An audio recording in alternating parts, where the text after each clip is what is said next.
Welcome to 3D Printing for Women. Explore, learn, innovate. Have you ever looked at a 3D printer and thought, this looks amazing, but what on earth do all these parts actually do? You're not alone. For many beginners, especially women entering the world of 3D printing, the machine can look intimidating. Wires, motors, fans, metal frames, and a nozzle moving at lightning speed. But here's the truth, a 3D printer is much simpler than it looks. By the time this video ends, you'll understand every major part of your printer, what it accomplishes, why it matters, and how all the pieces work together to transform a spool of plastic into something incredible. Our focus will be on 3D printers of the FDM-FF type. Let's begin.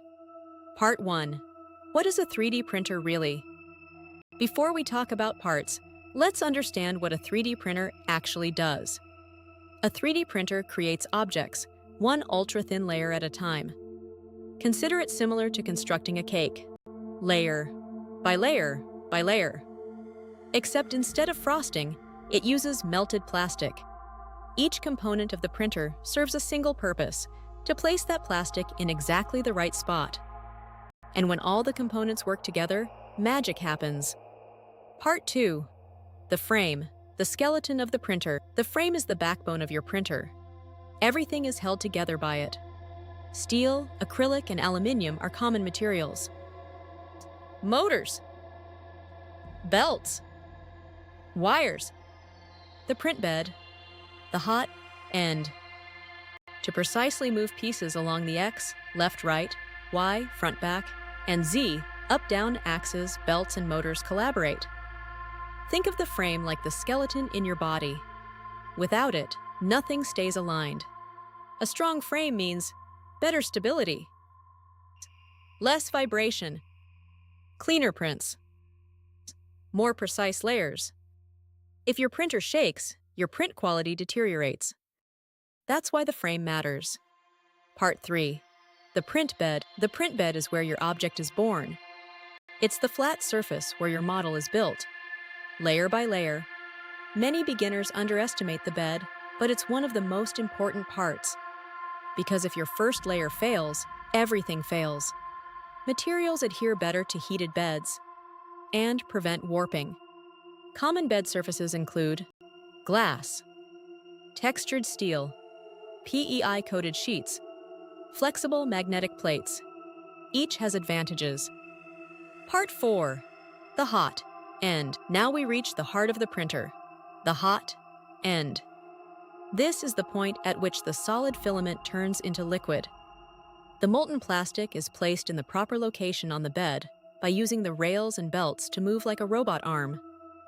Until your thing is constructed from the bottom up, it repeats this process layer by layer, shifting the bed down Z-axis after each layer. Think of it like a miniature plastic furnace. Temperatures can reach 200 degrees, 220 degrees, even 300 degrees Celsius, depending on your material. Inside the hot end, heat transforms plastic into printable magic. Part 5.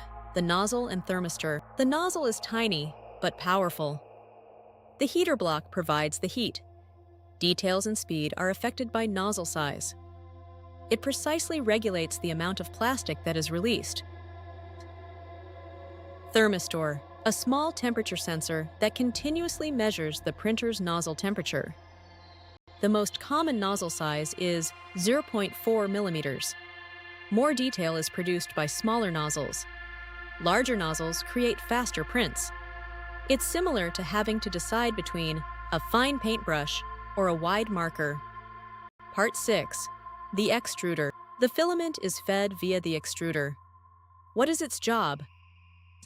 Grip, push, control. Without the extruder, nothing gets printed. Two main styles exist, direct drive and Bowden. Direct drive offers better control, especially for flexible materials. Part 7. Filaments explained. Filament is your printer's ink. However, not every filament is created equal. PLA. Perfect for beginners. Easy to print. Minimal warping. PETG. Stronger. More heat resistant. Great for functional parts. ABS. Very durable, but harder to master. TPU. Flexible. Soft. Fun. Part 8. Motors, belts, power supply, and movement. There are 3 directions in which your printer can move. X-axis, Y-axis, and Z-axis. This movement is managed by stepper motors. Motion is transferred via belts. Lead screws. Lead screws are long, threaded metal rods that resemble enormous screws. It functions as an elevator, gradually raising or lowering the printing nozzle as a motor turns it. Guide rails or rods. The smooth metal train tracks, known as guide rails or rods, are what keep the printer moving steadily and absolutely straight. Together, they create precision. Print quality can be ruined by even minor belt problems.